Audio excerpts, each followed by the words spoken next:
We began this debate talking about how folks are tremendously concerned now about their futures, their homes, their savings.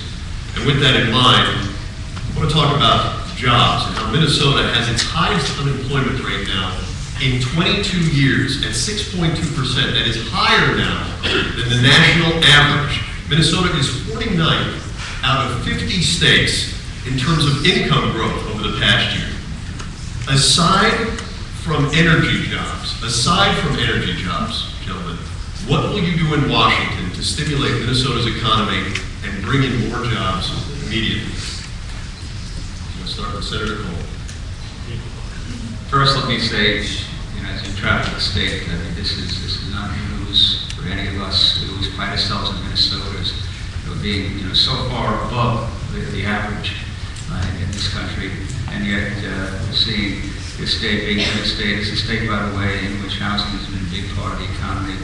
I did the hearings about a year ago. I was up in Aiken, Minnesota. About 100 people showed up. And I thought there were going to be a few folks talking about wood products, and in the end they were talking about how the devastation in the housing industry was having an impact on those folks who were cutting stumpage, hauling stumpage and cutting wood. It was having an impact on folks who were doing construction work and across the board.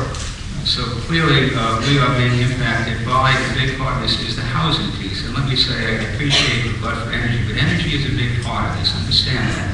And it's not just the energy in terms of the jobs which are a piece of it, but it's the confidence that would be generated. If the Congress could actually come together and do something about dependence on foreign oil, and we're there.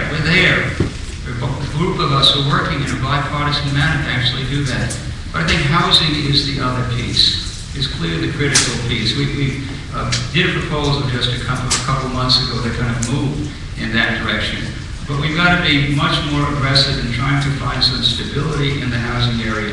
I've also proposed a Build America Bonds proposal, which $50 billion worth of bonding is then used to generate infrastructure and generate jobs in infrastructure. That's a path we can take. But the key right now is to stabilize the housing market. We stabilize the housing market, we start generating new jobs, and that will have a tremendous benefit to Minnesota. And one final piece is you don't raise taxes during times of economic downturn. Even Barack Obama said that he wouldn't do that. And so clearly as we move forward, let's resist the temptation that some folks have to quickly raise taxes because that will have a devastating impact on any potential economic growth. Senator Coleman, thank you.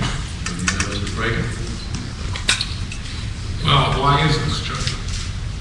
Why is Minnesota now behind the rest of the nation? This is the first time in memory that we have higher unemployment. Well, it's because there are things that traditionally create employment. There are three things: research and development, investment in infrastructure, and investment in education. And we've been disinvesting in all of those. And Minnesota is like a microcosm of the Bush administration because we wanted to cut back on, not raise taxes on anyone, and tilt our tax cuts to the people at the top so we didn't have money for these things. We always used to invest in education. I see school districts that are going to 4-day-a-week school. I see classrooms of 35 kids. We have to prepare our kids for a 21st century economy, and we're just not doing it. Now, there's a role for the federal government there by not passing on these unfunded mandates, like No Child Left Behind and special ed. Fund these things so that the school districts don't have to fund them. Infrastructure is something I've talked about. We should be rebuilding America. And we should be doing research and development in everything, including stem cell research. And we could have been doing that in Rochester for the last 7 years. In a bigger way than we were because of President Bush's decision on that, which I disagree with. We need to get out of Iraq in a responsible way and use that money. I've proposed an infrastructure project that would be paid for by the $7 billion that's going to Iraq for reconstruction. They're running a surplus, a $70 billion surplus in Iraq. Let's rebuild America. Mr. Franken, excuse me for that, I'm cold. Mr. Franken, thank you. Thank you. Senator Blunt. Well, I'm not going to pretend to say there's going to be a quick fix. I think I talked about this earlier. You know, we just did a $700 billion plan to hopefully stabilize our markets and prevent us from going into financial chaos, and I certainly hope that works. That's the short term. The long-term problem with our economy, not only the trust issue that I talked about before, that people have lost their faith in Congress, in the presidency, and Wall Street. We have to start working on that. We have to balance our budget. You know, I've been railing about deficits since I've been railing about Social Security. It was $3 trillion when I started becoming politically active. Now it's $10.3 trillion. And quite frankly, I think I've only heard my opponents even acknowledge we have a debt once in this entire campaign, and that just started recently. I mean, does nobody care what we're doing? I mean, our dollar is tanking. If anyone who's been to Europe knows, you can't afford to go there anymore. Our dollar isn't worth anything anymore. It's because of deficit spending, our $10.3 trillion debt, and the balance of trade deficit, which is predominantly foreign oil. $750 billion we send to the Middle East and Venezuela every year. I'm not going to talk about energy jobs, but until this country can become energy independent and we can start balancing our budget, the dollar is going to continue to be where it is. Now, if the dollar strengthens, guess what?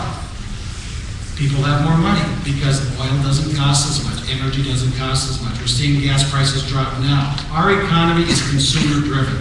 Until consumers start gaining confidence again, stop being afraid, and start buying cars, start buying houses again, start buying furniture, start going out to dinner, we're not going to have a recovery. That's going to make a recovery when that turns around, people's attitude in this country turns around. It's not going to be some gimmick or a $600 tax credit or an $800 tax credit that they might, drum up. Now, that's not going to work. It's more deep than that. I really appreciate your passion about the debt and the deficit. I think it's fair to note that the 8 days, the 1 month that you were in D.C., Citizens Against Government Waste gave you the Corker of the Month award. Now, had you been there for 6 years, you would have been with a blue ribbon at the state fair at that rate. I say that in that you just can't talk about it. And it's what you do. As Frankie talks about, by the way, there's not $7 billion anymore. $2 billion was actually already returned to U.S. taxpayers in October this year. But you want to grow jobs, because that was the question. We passed in this last stabilization package wind energy tax credits that are going to generate wind energy jobs and wind energy economy in Minnesota. Mr. Franken again would have voted against the bill that contained those credits. That was the only shot to get it done. Also, solar energy, another growth opportunity for Minnesota. Again, contained in that bill. It was the only place to get it done. If it wasn't passed, then it didn't happen. Again, Mr. Franken said he would have voted against the bill with that in it. So I think there's opportunity, but it's not what you talk about in the end, it's what you do. We could have passed a wind energy bill. We could have passed a solar energy bill. That bailout was too big and too important not to pass on its own merit. Now, okay, job security and deficits. Let's talk about deficits. President Bush inherited the largest surplus in the history of this country. Dick Cheney said to Paul O'Neill, deficits don't matter. This administration is leaving the next president, now was President Obama, the biggest deficit in history. And I hope to help him deal with that if I get to the Senate.